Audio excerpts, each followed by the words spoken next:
নাহমাদুহু ওয়া নুসাল্লি আলা রাসূলিহিল কারীম আম্মা বাদ। সম্মানিত হাজিরিন, আজকে আমার আলোচনার বিষয়বস্তু হলো নামাজের ভিতরে রুকু সেজদা কীভাবে করব, অর্থাৎ সেজদা পরিপূর্ণ না হলে নামাজ হবে কিনা, সেজদা পরিপূর্ণ না হলে রুকু পরিপূর্ণ না হলে নামাজ হবে কিনা, নামাজের কী অবস্থা হবে, আজকে আমার আলোচনা সেই ব্যাপারে। অর্থাৎ আমি রাসূল করিম সাল্লাল্লাহু আলাইহি ওয়াসাল্লামের একটি গুরুত্বপূর্ণ হাদিস আপনার সামনে আলোচনা করব, যে হাদিসটা বুখারীর মধ্যে আছে, বুখারীর রওয়ায়াত। যে রওয়ায়াতটি আল্লাহ রাসূলের সাহাবী হযরত হুযায়ফা রাদিয়াল্লাহু তাআলা আনহু থেকে, কিন্তু এই হাদিস সনদ সহকারে আছে এখানে। তো আমি ইনশাআল্লাহ আমার আলোচনাটা অবশ্যই আপনার সামনে এখনই শুরু করব। বুখারী শরীফের 522 নম্বর অধ্যায়, বাব ইজা লাম ইউতিম্মা সুজুদাহু, নামাজি ব্যক্তির সেজদা পুরা না হলে নামাজ হবে কিনা, নামাজ কি অবস্থা হবে। তো এই হাদিসটি হলো বুখারী শরীফের 777 নম্বর হাদিস। এই হাদিসটা রওয়ায়াত করছেন, বর্ণনা করেছেন আল্লাহ রাসূলের সাহাবী হযরত হুযায়ফা রাদিয়াল্লাহু তাআলা আনহু। হুযায়ফা আল্লাহ রাসূলের খুব একেবারে ঘনিষ্ঠ সাহাবী, যে হুযায়ফা রাদিয়াল্লাহু তাআলা আনহু ইসলামের জন্য অনেক কষ্ট করেছেন, ইসলাম প্রতিষ্ঠার জন্য, দিন প্রতিষ্ঠার জন্য জীবন দিয়ে শাহাদাত বরণ করেছেন। কাফের মুশরিকরা তাকে অনেক প্রহার করেছেন, শরীরতে রক্ত ক্ষতবিক্ষত করেছেন সে হুযায়ফা। তা আল্লাহ রাসূলের সাহাবী হযরত হুযায়ফা রাদিয়াল্লাহু তাআলা আনহু থেকে বর্ণিত আছে। হাদিসটি হলো হাদ্দাসানা সুলতু ইবনে মুহাম্মাদিন ক্বালা হাদ্দাসানা মুহাদ্দিসুন আন ওয়াসিলিন আন আবি ওয়াইলিন আন হুযায়ফা আন্নাহু রাআ রাজুলান লাম ইউতিম্মু রুকুআহু ওয়ালা সুজুদাহু ফালাম্মা কাদা সালাতুহু ক্বালা লাহু হুযায়ফা মা সাল্লাইতা ওয়া হাসিবুহু ক্বালা লাহু মুত্তু আলা গায়রি সুন্নতি মুহাম্মাদিন সাল্লাল্লাহু আলাইহি ওয়াসাল্লাম। এই হাদিসটি হলো বুখারী শরীফের 777 নম্বর হাদিস। এই হাদিসের মধ্যে আল্লাহ রাসূলের সাহাবী হযরত হুযায়ফা রাদিয়াল্লাহু তাআলা আনহু বলতেছেন, আন্নাহু রাআ রাজুলান লাম ইউতিম্মু রুকুআহু ওয়ালা সুজুদাহু।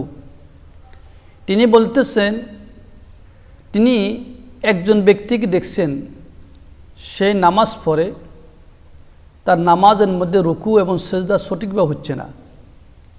লা ইউতিম্মু রুকুআহু ওয়ালা সুজুদাহু, তার রুকু হচ্ছে না, তার সেজদাও হচ্ছে না, অর্থাৎ রুকু সেজদা পরিপূর্ণভাবে হতেছে না। এটা হুযায়ফা রাদিয়াল্লাহু তাআলা আনহু দেখতেছেন সরাসরি। ফালাম্মা কাযা সালাতুহু, সেই ব্যক্তি যখন নামাজ শেষ করল, নামাজি ব্যক্তি যখন নামাজ শেষ করলেন, ক্বালা লাহু হুযায়ফা রাদিয়াল্লাহু তাআলা আনহু সেই ব্যক্তিকে বললেন, মা সাল্লাইতা, হে আল্লাহর বান্দা, যে তুমি যে নামাজ পড়তেছ, তোমার নামাজ তো হচ্ছে না, তোমার নামাজ হচ্ছে না। আর তোমার নামাজ যদি না হয়, নামাজ যদি রাসূলুল্লাহর তরিকা মতো না হয়, আল্লাহর হুকুম মতো না হয়, তো ওই নামাজ তোমার কোনো কাজে আসবে না। হাজার হাজার বছর নামাজ পড়ে নামাজের কোনো কাজে আসবে না। অর্থাৎ তুমি নামাজ পড়তে হলে রাসূল করিম সাল্লাল্লাহু আলাইহি ওয়াসাল্লাম যেইভাবে নামাজ পড়েছেন, সাহাবায়ে কেরাম যেইভাবে পড়েছেন, এবং বিশ্বনবী মুহাম্মদ সাল্লাল্লাহু আলাইহি ওয়াসাল্লাম যেইভাবে নামাজ শিখিয়ে দিয়েছেন, হুবহু ওইভাবে নামাজ আদায় করতে হবে। তো ওইভাবে নামাজ কীভাবে আদায় করবো, অর্থাৎ নামাজের তাআদিল আরকান, রুকু, সেজদা, কিয়াম, কুদ যেভাবে আদায় করার দরকার, হুবহু ওইভাবে আদায় করতে হবে। তেমন নামাজের ভিতরে 6টি ফরজ আছে, বাইরে 7টি ফরজ আছে, আহকাম 13 ফরজ, ভিতরে 6টি ফরজ, তাকবীরে তাহরিমে পড়া, দাঁড়িয়ে নামাজ পড়া, কেরাত পড়া, রুকু করা, 2 সেজদা করা, আখিরি বৈঠক। তো এই 6 ফরজের ভিতরে রুকু আছে, সেজদা আছে। এখন সেজদা ফুকাহায়ে কেরাম বলতেছে, কিতাব বলতেছে, হাদিসের বর্ণনা এসেছে, কোনো মুসলমান যদি রুকু যদি সঠিকভাবে আদায় না করে, সেজদা যদি সঠিকভাবে আদায় না করে, রুকু এবং সেজদা সঠিকভাবে আদায় না করলে তার নামাজ হবে না। তো আমি রুকু আর সেজদা কীভাবে আদায় করবো, সেটা ওলামায়ে কেরাম, বিজ্ঞ আলেম সমাজ থেকে ওলামায়ে কেরাম জানিয়ে নিতে হবে, ফকিহদের থেকে জানিয়ে নিতে হবে, কি আদায় করতে হবে। এই জন্য সেই ব্যক্তি যে নামাজ পড়তেছে তার নামাজে লা ইউতিম্মা রুকুআ ওয়ালা সুজুদাহু, তার নামাজ রুকু হইতেছে না, সিজদা হইতেছে না। এই জন্য ফালাম্মা কাদা সলাতুহু, সেই ব্যক্তি যে নামাজ শেষ করলেন, নামাজ পূর্ণ করলেন, ক্বালা লাহু হুযায়ফা রাদিয়াল্লাহু তাআলা আনহু মা সাল্লাইতা। হযরত হুযায়ফা রাদিয়াল্লাহু তাআলা আনহু সেই ব্যক্তি বলতেছে, হে ব্যক্তি, হে মুসল্লি বা হে মুসলমান, যে তুমি নামাজ পড়তেছ, তোমার নামাজ তো হইতেছে না।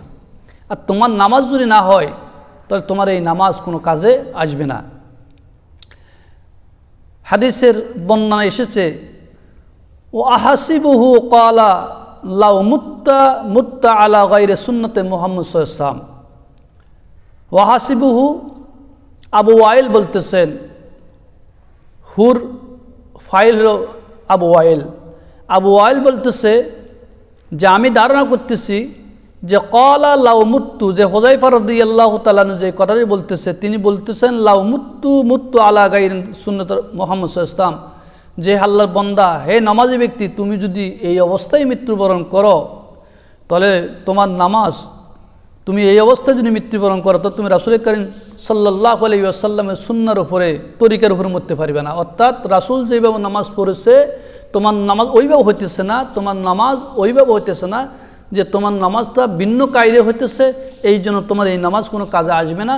তুমি এই নামাজ পড়ে যদি মৃত্যুবরণ করো রাসূল করিম সাল্লাল্লাহু আলাইহি ওয়াসাল্লামের তরিকা মোতাবেক মৃত্যুবরণ করতে পারবে না। অর্থাৎ তেরি নামাজ ওয়াজিবুল আদা হয়, তোমার নামাজ দ্বিতীয়বার আদায় করা ওয়াজিব, তুমি আবার আদায় করতে হবে। তো এই হাদিস থেকে আমরা কি বুঝতে পারলাম? এই হাদিসের শিক্ষা হলো যে ইমাম আল্লামা বুখারী রাহমাতুল্লাহ আলাইহি হাদিস এখানে এই জন্য এনেছেন যাতে করে এই হাদিস থেকে আমরা শিক্ষা গ্রহণ করতে পারি নামাজ রুকু এবং সেজদা কীভাবে আদায় করবে। এই হাদিসের মধ্যে নামাজ রুকু আর সেজদা কীভাবে আদায় করা হবে ওই জিনিসটা আমাদেরকে শিক্ষা দিয়েছেন। তাহলে আমরা গাওয়া বেদিন ওদের মতন নামাজ পড়ব না, আমরা নামাজ পড়ব সঠিকভাবে।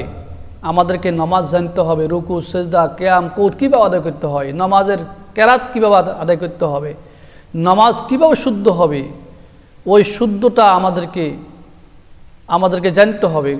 যদি আমরা নামাজ পরিপূর্ণভাবে না শিখে হাজার হাজার বছর পর্যন্ত যদি একজন লোক নামাজ পড়ে, ওই তার নামাজের কোনো কাজে আসবে না। তো এখানে তো রাসূল করিম সাল্লাল্লাহু আলাইহি ওয়াসাল্লাম যেভাবে নামাজ পড়েছেন আমাদেরকে ওইভাবে নামাজ শিখতে হবে। এক হাদিসের মধ্যে বুখারী বর্ণনা এসেছে, রাসূল করিম সাল্লাল্লাহু আলাইহি ওয়াসাল্লাম বলতেছে, হে আমার সাহাবায়ে কেরাম, যে পৃথিবীতে সবচেয়ে বড় সুর হলো নিকৃষ্ট সুর নামাজ সুর। সাহাবায়ে কেরাম বললেন, ইয়া রাসূলুল্লাহ, নামাজ কীভাবে চুরি করে?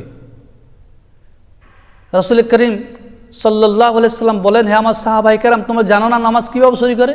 না, নামাজ সুর হলো, নামাজের ভিতরে চুরি হলো যে নামাজের রুকু সেজদা সঠিকভাবে আদায় করে না, কিয়াম সঠিকভাবে আদায় করে না, সঠিকভাবে নামাজ পড়ে না, সে নামাজ সুর। কোনো রকম সেজদা করে, কোনো রকম রুকু করে, কেরাত ভুল পড়ে, বিভিন্ন রকম এই সমস্ত ভুলগুলো হলো, ভুল করলে এটা নামাজ সুর। অর্থাৎ নামাজের ভিতরে সে রুকু এবং সেজদা সঠিকভাবে আদায় করে না, এই জন্য সে নামাজ সুর, রুকু সুর সেজদা সুর। এই রুকু সুর সেজদা সুর যদি হয়ে থাকে, রাসূলুল্লাহ সাল্লাল্লাহু আলাইহি ওয়াসাল্লাম কথা অনুযায়ী যদি আমাদের নামাজে যদি ভিতরে আমরা রুকু সেজদা যদি সঠিকভাবে আদায় না করি আর আমরা যদি সুর বনে যাই, তো রাসূল করিম সাল্লাল্লাহু আলাইহি ওয়াসাল্লাম কথা অনুযায়ী তাহলে আমাদের এই নামাজ কোনো কাজে আসবে? কোনো কাজে আসবে না। একজন ব্যবসায়ী সঠিকভাবে ব্যবসা করে, ব্যবসা কীভাবে করতে হবে সে ব্যবসা শিখে, যদি না শিখে তাহলে তার ব্যবসার মধ্যে লস হবে। একজন চাকরিজীবী চাকরি করবে, সে চাকরি কীভাবে করতে হবে, চাকরির নিয়ম ফর্মুলা সব জেনে নেই। একজন শিক্ষক যদি সেই হাই স্কুলে, প্রাইমারিতে বা মাদ্রাসাতে যদি শিক্ষকতা করতে হয়, তা কম মাস্টার্স পাস করতে হয়, বিএ পাস করতে হয়। ভালোভাবে লেখাপড়া করার পরে সেই মাদ্রাসাতে বা স্কুলে কলেজে পড়াবার সুযোগ সুবিধা পায় না। তো এই জন্য একটা ক্লাস 1 ছাত্রকে যদি ক্লাস 4, 5 ছাত্রকে যদি শিক্ষা দেওয়ার জন্য যদি একটা আইএ ফার্স্ট লোক লাগে, বিএ ফার্স্ট লোক লাগে, তো আমরা দৈনন্দিন 5 ওয়াক্ত নামাজ পড়ার জন্য আমাদেরকে কীরকম শিক্ষা, কীরকম জ্ঞান অর্জন করতে হবে। অর্থাৎ নামাজের রুকু সেজদা সঠিকভাবে আদায় করা, নামাজের সূরা কারাত কীভাবে আদায় করতে হবে, নামাজ আত্মায়িত আছে তাশাহুদ আছে, দুরূদ শরীফ আছে, দোয়ায়ে মাসুরা আছে, এই সমস্ত বিষয়গুলো অবশ্যই আমরা শিখে নিব। যদি না শিখি তাহলে আমরা হাজার হাজার রাকাত নামাজ পড়লেও আমাদের এই নামাজের কোনো কাজ আসবে না, সঠিক হবে না। অবশ্যই আমাদেরকে সঠিকভাবে নামাজ আদায় করতে হবে, সঠিকভাবে নামাজ শিক্ষা গ্রহণ করতে হবে। সময় হাজির অবশ্যই আমি যে হাদিসটি আপনাদের সামনে আলোচনা করেছি, এই হাদিসটি হল বুখারী শরীফের 777 নম্বর হাদিস।